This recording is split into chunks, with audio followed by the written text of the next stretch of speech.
Dear students, welcome to सफलता career institute. दोस्तों, Indian constitution test number 4 की start करते हैं। पहला क्वेश्चन है टेस्ट नंबर 4 का, दल बदल कानून भारतीय संविधान की किस अनुसूची में दिया गया है? दूसरी, 10वीं, तीसरी या चौथी? बहुत ही सिंपल सा क्वेश्चन है, आपको ध्यान देना चाहिए। दोस्तों पूछ रहा कि दल बदल विरोधी जो कानून है, दा से दल बदल, दा से 10वीं अनुसूची। बहुत ही सिंपल सा क्वेश्चन है, कुछ नहीं करना, आपको जोड़ देना दा से दल बदल और दा से 10वीं अनुसूची।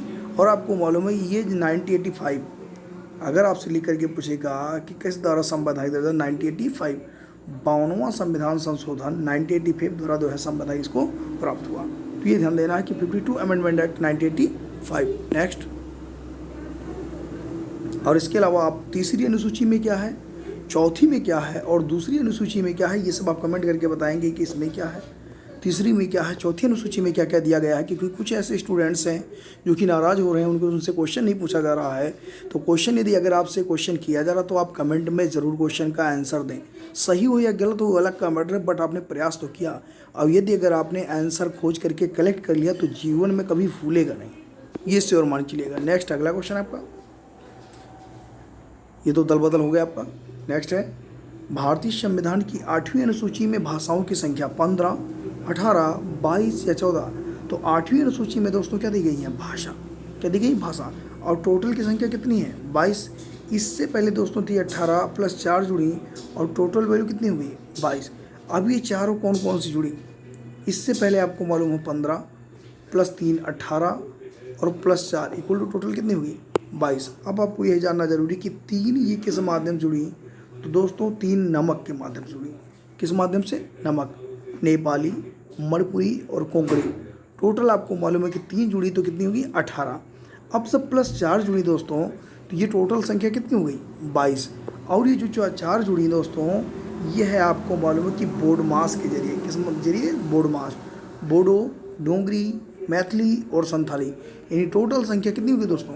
22। तो भारतीय संविधान की 8वीं अनुसूची में टोटल कितना वर्ड है दोस्तों? 22। नेक्स्ट, जनसंख्या नियंत्रण और परिवार नियोजन भारत के संविधान की 7वीं अनुसूची में दी गई सूची में संबद्ध है? केंद्रीय, राज्य, विश्व या समवर्ती सूची?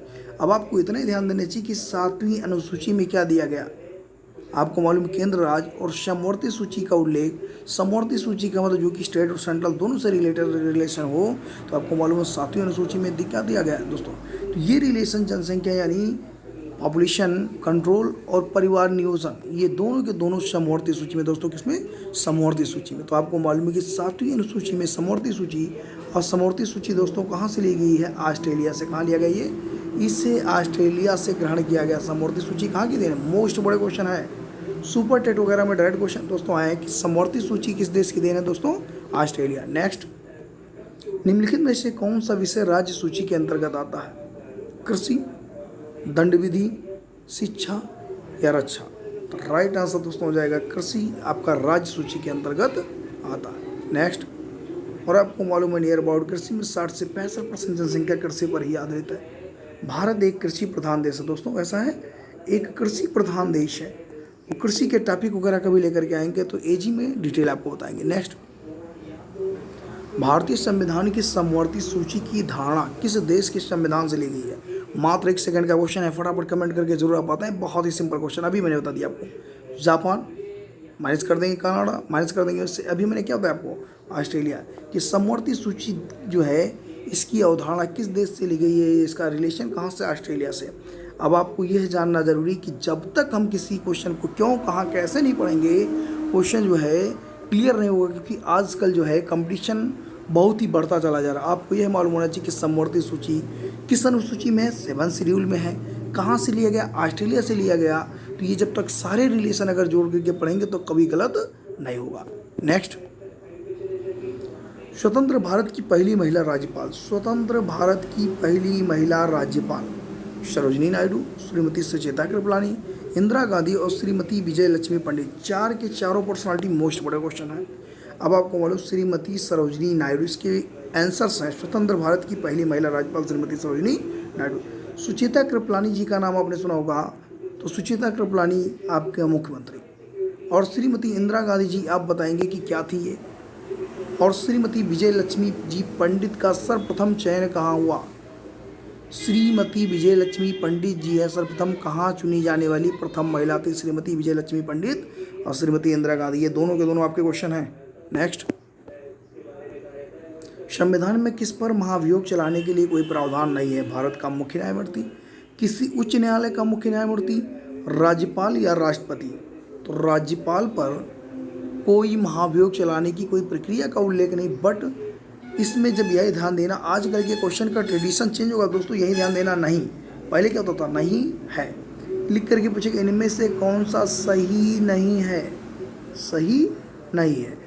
अब आपको सबसे पहले क्या दिखा? सही नहीं, तो आपने देखा नहीं और क्वेश्चन गलत करके चले आए, और जब आप बस में बैठे या यात्रा करके वापस आने लगे तब आपको नहीं समझ में आया कि नहीं सही नहीं है, तो नहीं पूछा था और उस समय गलतियां कर बैठे थे। इसी से प्रैक्टिस कराई जाती है क्वेश्चनों की, जितने ज़्यादा प्रैक्टिस करेंगे उतने बेहतर परफॉर्मेंस रहेगी आपकी।